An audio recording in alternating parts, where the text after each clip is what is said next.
Capítulo Bran. Era como se estivesse caindo havia anos. Voe, sussurrou uma voz na escuridão. Mas Bran não sabia voar, e portanto, tudo que podia fazer era cair. Mestre Luwin moldou um garotinho de barro, cozeu e até ficar duro e quebradiço, vestiu com roupa de Bran e atirou do telhado. Bran recordou o modo como se estilhaçara. Mas eu nunca caio, disse já caindo. O chão estava tão longe que quase não conseguia distanciá-lo, através das névoas cinzentas que turbilhavam à sua volta, mas podia sentir que caía muito depressa, e sabia que esperava lá embaixo. Mesmo nos sonhos, não é possível cair para sempre. Sabia que acordaria no instante antes de atingir o solo. Sempre se acorda no instante antes de atingir o solo. E se não acordar? Perguntou a voz. O chão estava agora mais perto, ainda distante, a 1000 milhas de distância. Mais perto do que estivera. Ali na escuridão fazia frio. Não havia sol, nem estrelas. Apenas o solo lá embaixo, que subia para esmagá-lo, e as névoas cinzentas, e a voz sussurrada. Teve vontade de chorar. Não chore, voe. Não posso voar, disse Bran. Não posso, não posso. Como sabe, alguma vez já tentou? A voz era aguda e fraca. Bran olhou em volta para ver de onde vinha. Um corvo descia com ele, em espiral, longe de seu alcance, seguindo na queda. Ajude-me, disse. Estou tentando, respondeu o corvo. Olha, tem algum milho? Bran levou a mão ao bolso enquanto a escuridão girava, estonteante à sua volta. Quando tirou a mão, o grão dourado deslizaram por entre os dedos, para o ar, e passaram a cair com ele. O corvo pousou em sua mão e pôs-se a comer. É mesmo um corvo? Perguntou Bran. Está mesmo caindo? Retorquiu o corvo. É só um sonho, disse Bran. Será? Perguntou o corvo. Eu acordo quando atingir o chão, Bran respondeu a ave.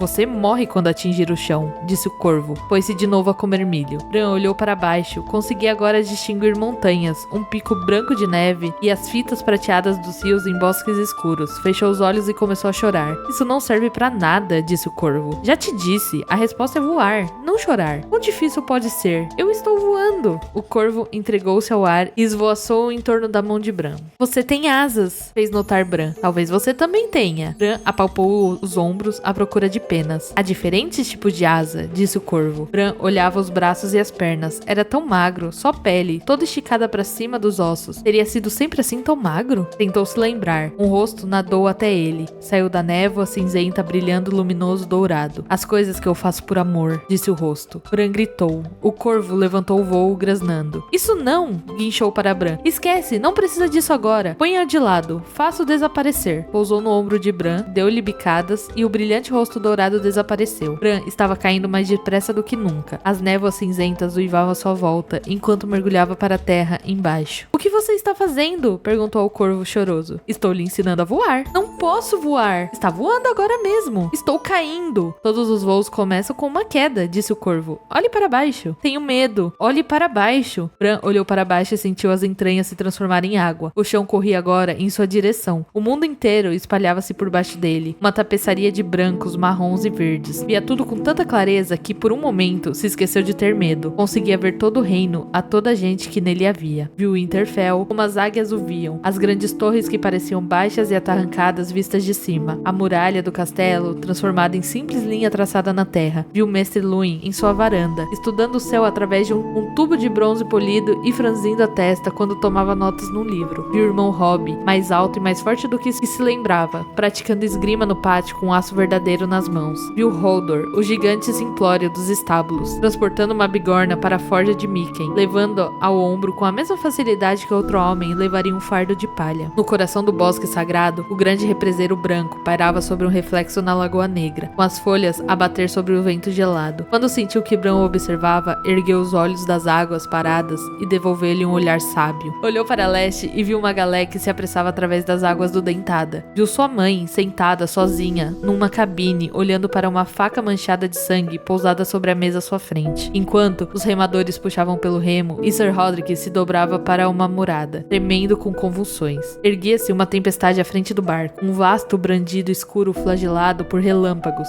mas de alguma maneira eles não conseguiam vê-la. Olhou para o sul e viu a grande corrente azul esverdeada do tridente. Viu o pai suplicar ao rei, com dor gravada no rosto. Viu Sansa chorar até adormecer à noite, e Arya guardar seus segredos bem fundo no coração. Havia sombras a toda volta. Uma das sombras era escura como cinza, com o terrível rosto de um cão de caça. Outra estava armada com um sol, dourada e bela. Sobre ambas erguia-se um gigante numa armadura de pedra, mas quando abriu a viseira, nada lá havia exceto escuridão e um espesso sangue negro. Ergueu os olhos e viu viu com clareza para além do mar estreito. Viu as cidades livres, o mar verde Dorotraque, e mais adiante até Vals Dotraque, no sopé da montanha, até as terras fabulosas do mar de Jade, até a Chai da Sombra, onde se agitam dragões ao nascer do sol. Finalmente olhou para o norte, viu a muralha brilhar como cristal azul, e o irmão bastardo Jon dormir sozinho numa cama fria, com a pele ficando branca e dura à medida que a memória de todo o calor ia escapando dele. E olhou para lá da muralha, para além das florestas sem fim, sob um manto de neve, para além da costa gelada e dos grandes rios azuis esbranquiçados de gelo, e das planícies mortas, onde nada crescia nem vivia. Olhou para o norte, e para norte, e para norte, e para a cortina de luz no fim do mundo, e então para lá dessa cortina. Olhou para as profundezas do coração do inverno, e então gritou, com medo, e o calor das lágrimas queimou-lhe o rosto. Agora você vê, sussurrou o corvo ao pousar em seu ombro. Agora, sabe por que deve viver? Por quê? Perguntou Bran, sem compreender, e caindo.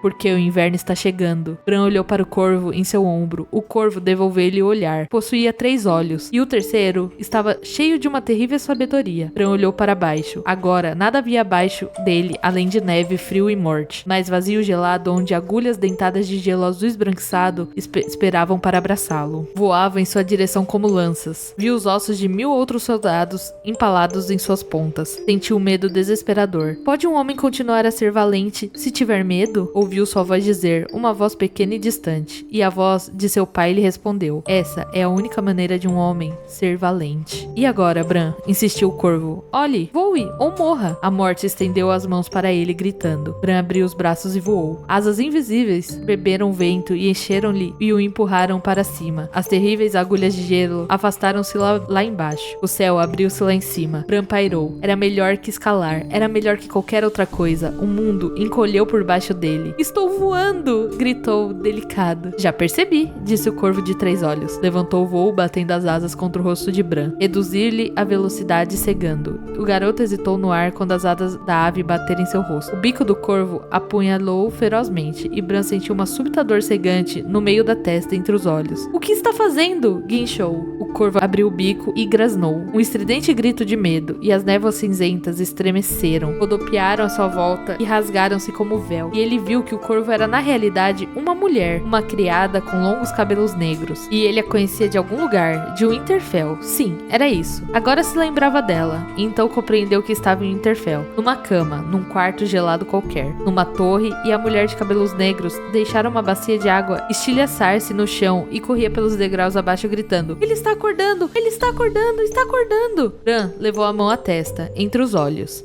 O lugar onde o corvo bicara ainda ardia, mas não havia nada, nem sangue nem ferida. Sentiu-se fraco e tonto. Então, tentou sair da cama, mas nada aconteceu. E então, sentiu um movimento ao lado da cama, e algo pousou agilmente sobre suas pernas. Nada sentiu. Um par de olhos amarelos olhava os seus, brilhando como o sol. A janela estava aberta e fazia frio no quarto, mas o calor que vinha do lobo envolveu-o como um banho quente. Bran compreendeu que se tratava de sua cria. Ou não. O lobo estava tão grande, estendeu a mão para lhe fazer carinho, uma mão que tremia como uma folha. Quando o irmão Robb entrou correndo no quarto, sem fôlego por causa dos degraus da torre acima, o lobo gigante lambia o rosto de Bran. Bran ergueu os olhos calmamente. O nome dele é Verão, ele disse.